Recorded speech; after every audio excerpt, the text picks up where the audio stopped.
As discussed earlier, the notices issued had raised similar allegations against express newspapers, in respect of which the judgment of the Supreme Court has already been rendered.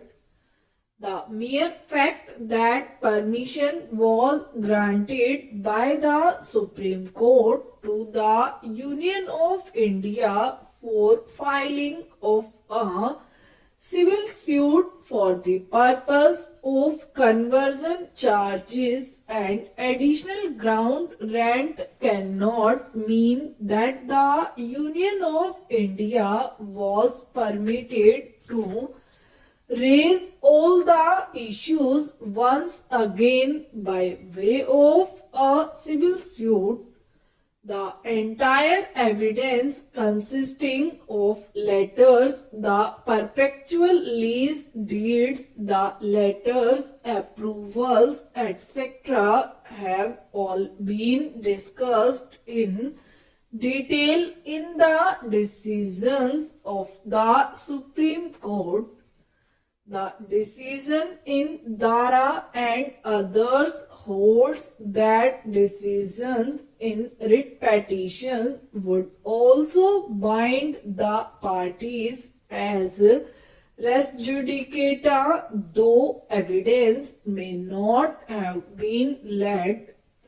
The relevant extracts of the said decision are set out as: this court had occasion to consider the application of the rule of res judicata to a petition filed under Article 32 in MS.M. Sharma versus Dr. Shri Krishna Sinha.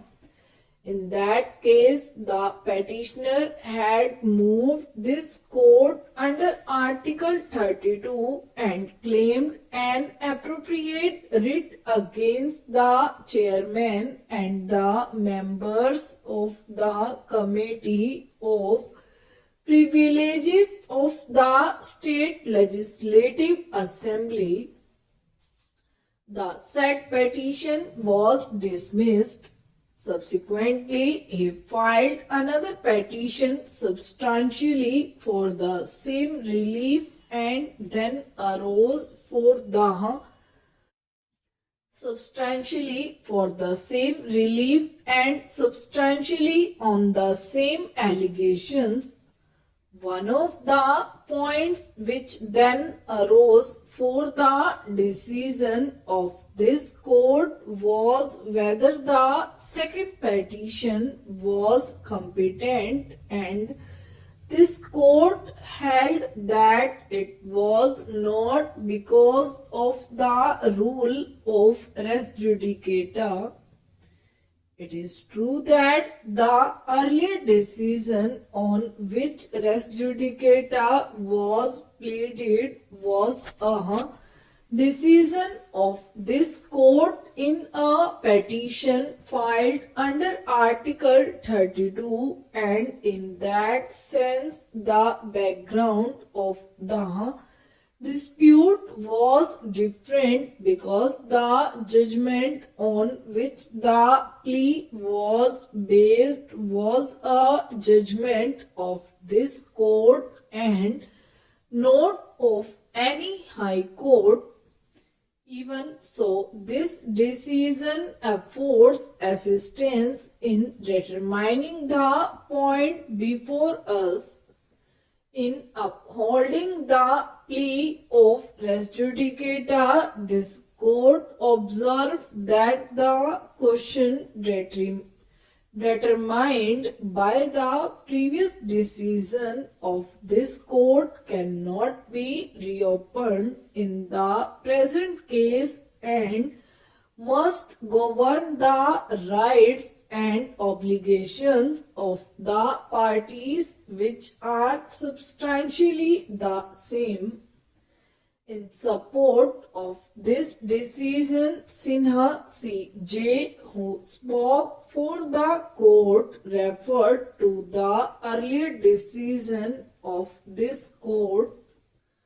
We must now proceed to state our conclusion on the preliminary objection raised by the respondents. We hold that if a writ petition filed by a party under Article 226 is considered on the merits as a contested matter and is dismissed, the decision thus pronounced would continue to bind the parties unless it is otherwise modified or reversed by appeal or other appropriate proceedings permissible under the Constitution. It would not be open to a party to ignore the said judgment and move this court under Article 32 by an original petition made on the same facts and for obtaining the same or similar orders or writs. If the petition filed in the High Court under Article 226 is dismissed not on the merits but because of the laches of the party applying for the writ or because it is held that the party had an alternative remedy available to it, then the dismissal of the writ petition would not constitute a bar to a subsequent petition under Article 32, except in cases where and if the facts thus found by the High Court may themselves be relevant even under Article 32. If a writ petition is dismissed initially and an order is pronounced in that behalf, whether or not the dismissal would constitute a bar would depend upon the nature of the order. If the order is on the merits, it would be a bar if the order shows that the dismissal was for the reason that the petitioner was guilty of laches or that he had an alternative remedy. It would not be a bar except in cases which we have already indicated.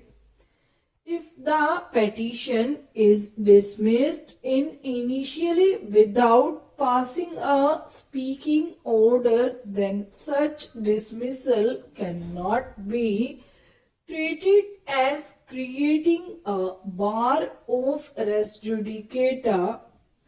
It is true that prima facie dismissal in limine, even without passing a speaking order in that behalf, may strongly suggest that the court took the view that there was no substance in the petition at all, but in the absence of a speaking order, it would not be easy to decide what factors weighed in the mind of the court, and that makes it difficult and unsafe to hold that such a summary dismissal is a dismissal on merits and as such